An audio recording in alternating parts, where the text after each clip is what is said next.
Thank you for being with us today. Come on over, Lieutenant. We have the Lieutenant from the Highway Patrol with us, and we want to speak of our other partners, Tampa Police Department and Hillsborough Sheriff's Office, in this operation. I'm going to first go over some details, and once I complete those details, then obviously we'll take questions. I'm going to give you as abbreviated version as I can because this thing gets kind of complex. But here's where it all started. It started with Roberto Barahona, Jorge Brito, and an Alex Nealy. Those three guys were truck drivers.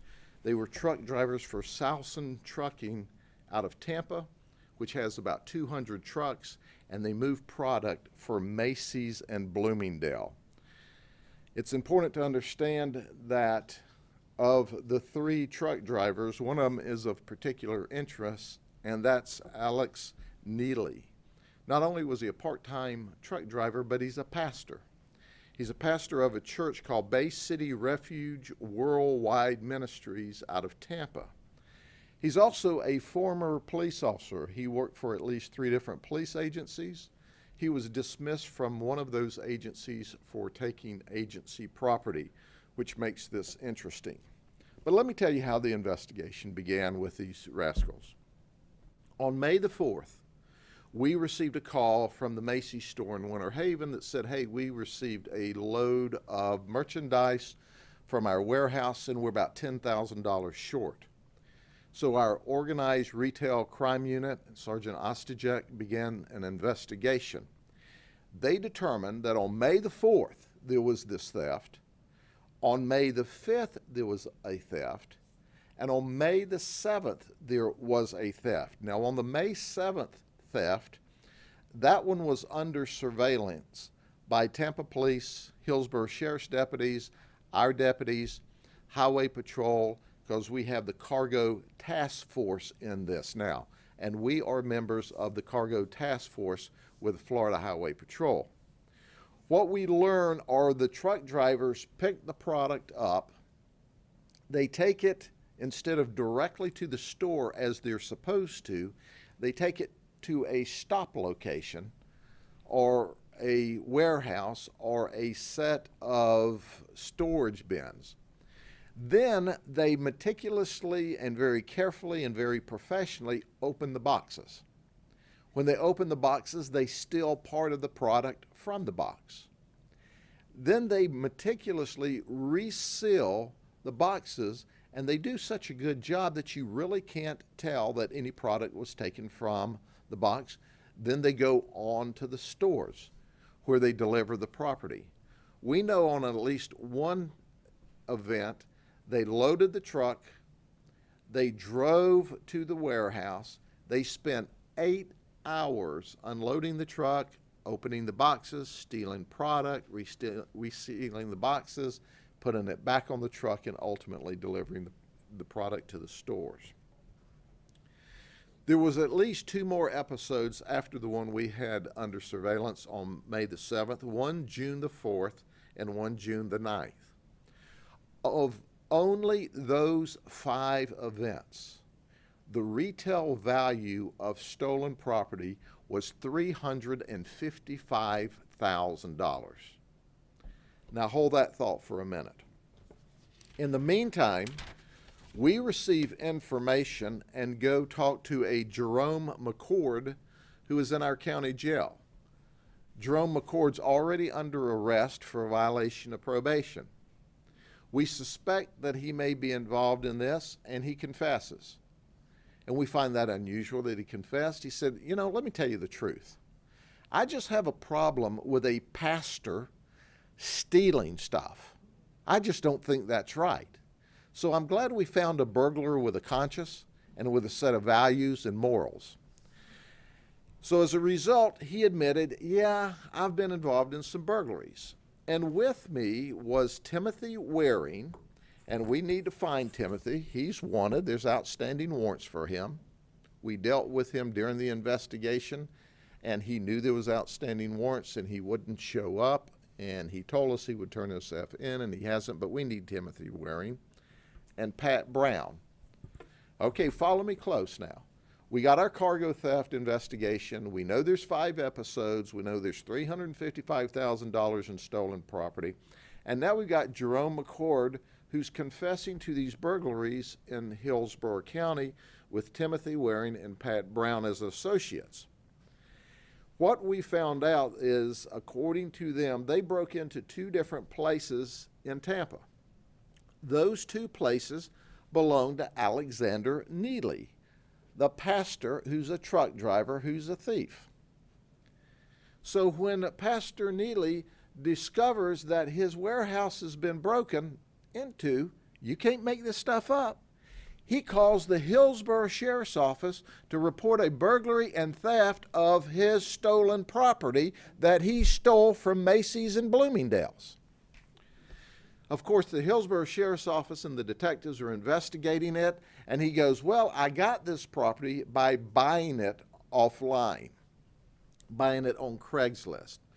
Obviously, the Hillsborough Sheriff's Office is not buying into this, but they're working the burglary, trying to find out who the burglars are when we have the burglar in Polk County that confesses. When we go through this process and start recovering property, we go to 7 locations between Lakeland and Tampa, stash houses, if you will, or stash locations. We go to 7 stash locations, and we recover $313,000 worth of stolen property. There are, in the process of this, watches that cost $7,000, pocketbooks that cost $1,300 retail, but we recover $313,000. But let me point this out. The $313,000 that we recovered was not part of the $355,000 worth of property that was stolen that we were investigating. The $313,000 was other stolen property from Bloomingdale and Macy's that had already been distributed out. Let me draw a comparison here. Of the $355,000 that was stolen, we recovered only $40,000, just a fraction. So if you extrapolate that to the fact that we recovered another $313,000, if it were only the same percentage, if it were the same percentage of the 355 compared to the 40, you can see we recovered we busted up a multi-million-dollar operation. We know that they have been operating for some period of time. We're not sure exactly how long, but we know of $668,000 worth of property that was stolen by them.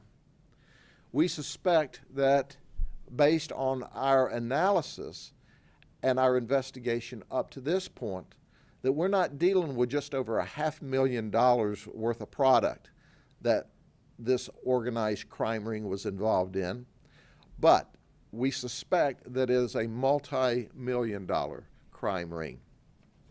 This investigation would not have been possible without our colleagues from the Florida Highway Patrol, part of our cargo theft task force that we're members of, or Hillsborough Tampa PD, who helped us. This investigation is not complete yet. It's important to understand we need Mr. Waring. We need Mr. Waring very, very badly. He needs to go to jail for his burglaries and his crimes. There's also outstanding warrants. In addition to that, I can't say anything other than I am absolutely mortified that a man who pretends to be the pastor of the Word, someone who leads people in his church and in his community, who have faith and trust in him, is nothing more than an organized criminal. And that's what he is, an organized criminal. In addition to this, we know that he was a police officer at 3 different locations. He was terminated from at least 1 location for theft of property. But Pastor Nealy is not only a truck driver and a pastor, he's a thief. And he is going to be held liable for his charges. And then I'm certainly God will have something to say about it later on himself. That is an overview. Before we take any questions, I want to introduce to you a lieutenant from the Highway Patrol that's in charge of the task force. It was truly an honor, Lieutenant, to work with you and your teammates. Once again, it shows how successful we can be and how we have a force multiplier when we work together. Lieutenant? I'd like to thank you, sir, for allowing and taking part of the task force. Thank you. And deputies. I'm fine. He's a man of few words. Let's put him in jail. That's words I love to hear. Any questions? Sheriff, who owned the stash houses? The stash houses were sometimes rental units, but they were Nealy's. Most of the stash houses were Nealy's. But I mean, can you believe it? I mean, you can't make this stuff up. It has to be true. He calls in a burglary to a stash house to report stolen the property he stole. Unbelievable. And just to be clear, you guys were already investigating this before that burglary call came in, so it kind of tied everything together? Well, the burglary had already occurred. The burglaries had occurred. We were investigating the cargo theft that led us to the South County Jail to McCord. McCord and his entourage had committed this separate set of burglaries, so we stumble into these burglaries while chasing this stolen property. It was unbelievable. The whole investigation was absolutely unbelievable, but the talent of the troopers and the deputies and the police officers who worked on this were immense, and as a result, we've got a huge operation out of business. Do you know where they were unloading this stuff, where they were selling it online? Or? They were moving it, some of it through, we know that Nealy, in addition to being a truck driver, and in addition to being a former pastor, he may be a former pastor today and being a former police officer and being a pastor, he was also a retail merchant at flea markets. So we know he was moving it at flea markets. We know one of our suspects, Roberto, he was trading stolen property for sex on Backpage with prostitutes. I guess that's a pretty good deal. You turn a trick and get a $1,300 purse.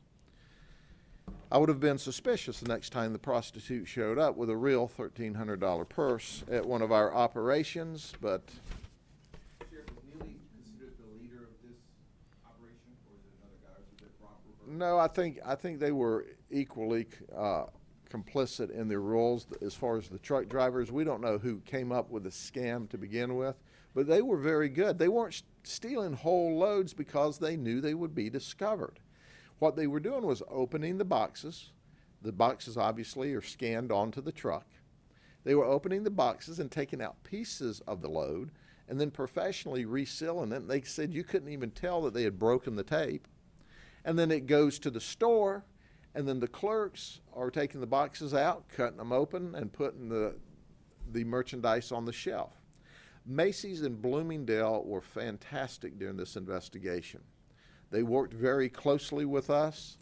They offered their folks that work in loss prevention. They were totally cooperative. But this is how you make a difference. How long that time period did this take place? Well, this particular snapshot was between May 4th and June 9th when these 5 events occurred. But think about it. On the 5 events that we can document from this one group, we had over $355,000 worth of retail. Now, we have no information that there are any other people involved in this at this point in the investigation, but the investigation goes on. Usually when something like this occurs and the word spreads, we find others that are involved, and that's kind of how we got to our burglary suspects. Yes, ma'am. Do you have any information on the incident that led to his firing at the police department? I don't have the details other than it said that he was terminated for theft of agency property. But he worked for 3 agencies: Cocoa, DeSoto Sheriff's Office, and where's the other one? Titusville. Do you know the years that he worked there? We called and they're all saying they have no record of him. That's what I'd say too. I don't know. We went to the Florida Department of Law Enforcement and got his records from there, because every time you go to work for a law enforcement agency, you have to register. If you go to FDLE, they can give you the data. Sheriff, one of the puzzling things to me just on the surface is this is Macy's and Bloomingdale's. These are highly professional organizations that have been around for a long time. It seems like they're going to catch anything, right? I mean, doesn't that strike you that way? Well, they actually caught this. They called our organized retail folks and said, look, we're missing some product off of this truck. There's a lot of Macy's, a lot of Bloomingdale's. We don't know how long they've done this. We don't know if they started out taking 2 or 3 pieces, 1 or 2 pieces, and greed caused them to finally take enough that it would show up. Because there is human error. They could, if they were only missing a piece or 2, they could say, when they package this stuff at the manufacturer, you know, the load was off by a piece. But at the end of the day, Macy's and Bloomingdale's are very professional. They work very close with us. And quite frankly, these truck drivers have figured out a way to steal product.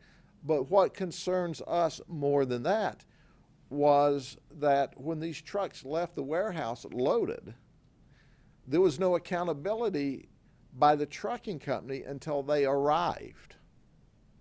So, I mean, they were missing for 8 hours from the time they drove out on at least one occasion to they delivered the property.